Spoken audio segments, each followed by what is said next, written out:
Matapos ang isang buwang pag-alagwa ng presyo ng petrolyo dahil sa giyera sa Middle East, sinabi po ng Energy Department na dapat asahan sa Martes ang malakihang rollback na higit pa sa tansya ng mga sources sa oil industry.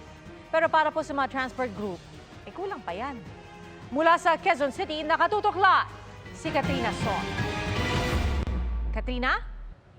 Pia, malaking rollback ang maaring asahan sa mga produktong petrolyo ngayong linggo. Ayon yan sa Department of Energy.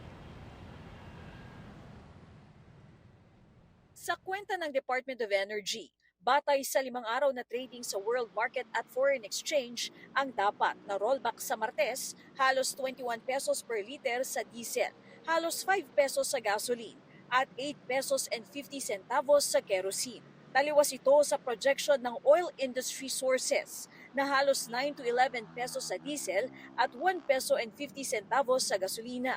Bago pumutok ang giyera sa Middle East, naglalaro sa 48 to 65 pesos ang kada litro ng diesel at 49 to 70 pesos ang gasolina, batay sa datos ng GMA News Research.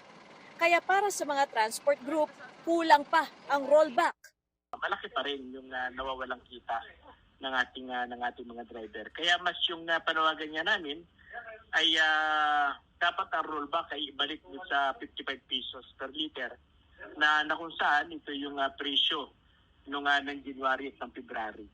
Yan ay malaking bagay na rin para sa halaga ng presyo sa ngayon. Pero kung susumahin, kulang pa rin yan. Sapagkat masyadong malaking itinaas, bababa ang rollback. Pero sabi mismo ni Energy Secretary Sharon Garin, malabong bumalik sa dating presyo ang mga produktong petrolyo, lalo't na pinsala sa giyera ang mga malalaking oil facilities sa Middle East. It will take a long time and kahit bababa man, hindi ganun kabilis at hindi ko ma-predict kung ano yung pinaka-lowest na abutan natin. Baka hindi na tayo aabot tulad ng dati na 60 pesos per liter yung diesel. Wala tayong choice kundi lumaban para sa buhay natin. Nakakalungkot naman. Kasi yung mga dating yung mababa ngayon, sobra na.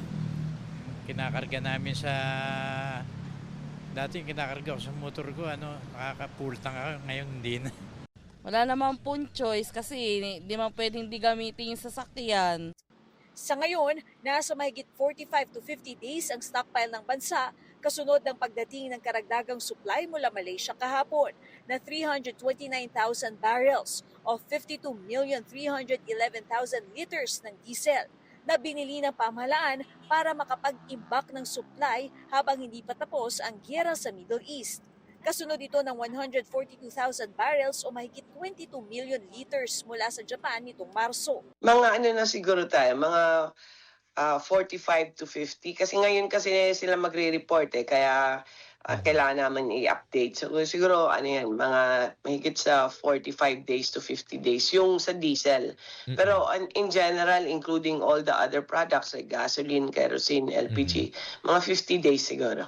Ang PNOC sa April, 1 million barrels ang binili. 1 barrel is equivalent to 159 liters, no? So mga 159 million liters din na diesel yung binibili niya this month.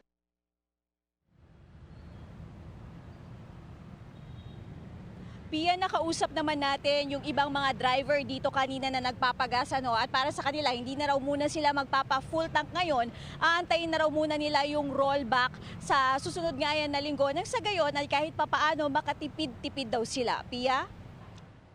Maraming salamat, Katrina Son.